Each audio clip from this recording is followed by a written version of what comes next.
Hey guys, 50 Stitches still here. I just wanted to go over a video real quick to give you guys an idea about a tool to add to either your bug out kit, your prepper kit, anything like that.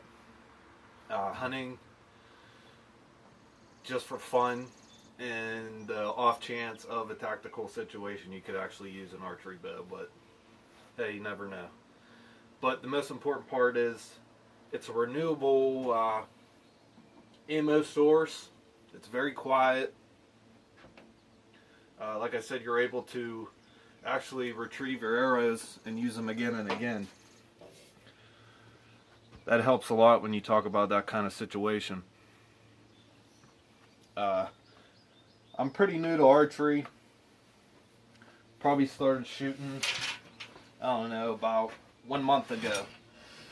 I've always been a firearm guy pretty much my whole life.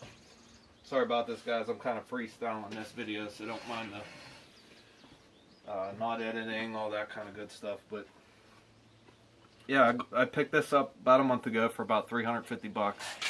That's not bad for a compound bow, actually, and I mean, there's nothing wrong with it. I don't see the sense unless you're going on an Olympic team or you really care about archery a lot, to where you would invest, thousands of dollars on a compound like a Hoyt. This one here is a Parker. Like I said, not a bad bow for the money. Everything came with it. Just about all I had to buy extra was the arrows and a trigger. 20 bucks for a trigger. And the guy, if you do end up getting a compound bow like this, make sure you get it from either you or your buddy knows what you're doing setting it up, or you get it from a pro shop. And that way they can get your draw length set up, your poundage, set up your peep sights. They might even set up your pins if they know how to do that. But that guy there got me started, and I would say by the end of the day, I was shooting 6-inch groups at 40 yards, no problem. And that was the first time I've really ever shot archery before. So with the compound, it makes it a lot easier to get precise and know where your target's going to be at, and line up that peep sight through that other pin to know right just about where your arrow is going to go. Recurves are nice. Those takedown bows are nice, especially for a survival situation. They bend up, fold up, they fit in your pack. But those take a lot of practice and experience to get good at. One of these, if you're already a shooter, usually you could pick up one of these and get pretty good with that at it within a week, I'd say. Especially if you learn from some guy who tells you, how to hold your hand, how to place your, kind of like a rifle. You want the same sight picture. You want that string hitting at the same place every time. I mean, I'm no expert to be telling people how to shoot it. This is mainly for, you preppers or bug out guys that maybe never thought about adding some type of archery system to your bag. And I think it's pretty vital, especially for procuring food. Like I said, you could get your arrows back instead of dumping ammo on that. That way you have ammo for self-defense if that situation arises. Excuse me 1 second, guys. Sorry about that. I don't edit my videos. Whatever it goes, that's what you get. But what I got on here now is a field tip. I recommend getting at least 2 dozen of these. Especially when you first start out, if you start hitting rocks in the ground, you'll start bending them. They'll still work, but they won't fly as straight. But even with this field tip, say I didn't have any broadheads or they all broke, I would have no problem getting game with this tip, with the kind of force that's coming out of this bow. Right now the draw weight's at 80 pounds. For you guys out there that might not know too much about compounds, on your regular long bows or recurves, when you pull back the string, you're holding that weight the whole way back, and actually it's getting a little bit tighter as you pull back. On a compound, the pulley system, when it turns, it's letting off, I don't know, I'd say about half the weight at least, if not more. So right when you get about here, it locks, and I can hold this pretty much all day long. So I can be waiting for my target. If my target's moving, I'm waiting for it to stop. I can hold that position and be ready without shaking. These are just a few things I was thinking about. Really don't hear too much about archery being considered in a kit.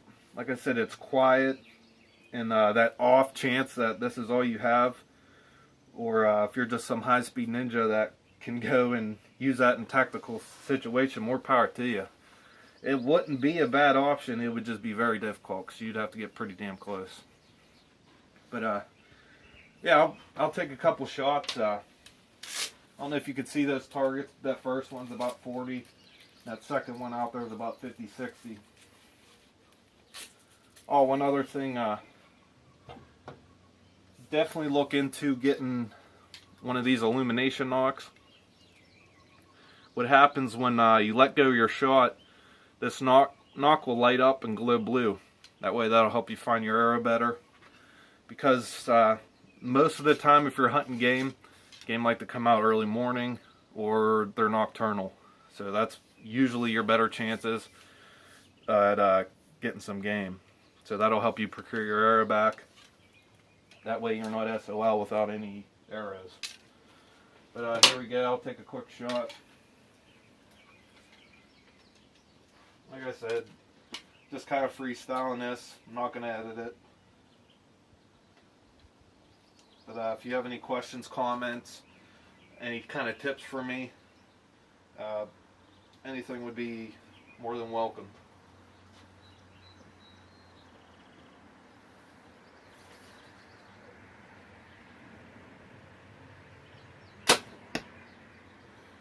On these triggers, they're pretty much the same thing as a rifle trigger. Not the same, mechanically the same, but the same principle.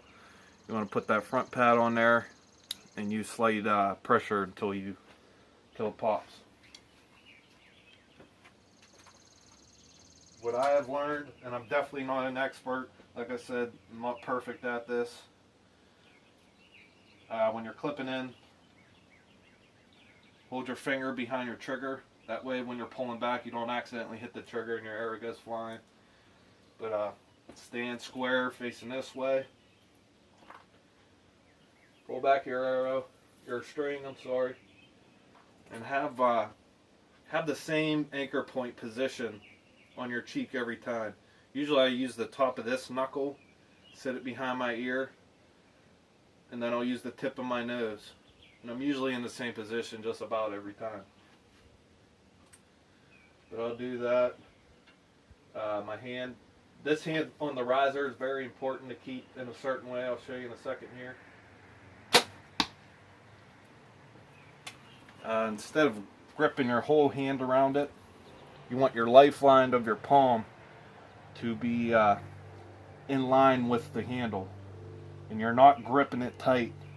You're just letting it sit there. I like to make an O with my fingers. That way I know not to grip it all the way.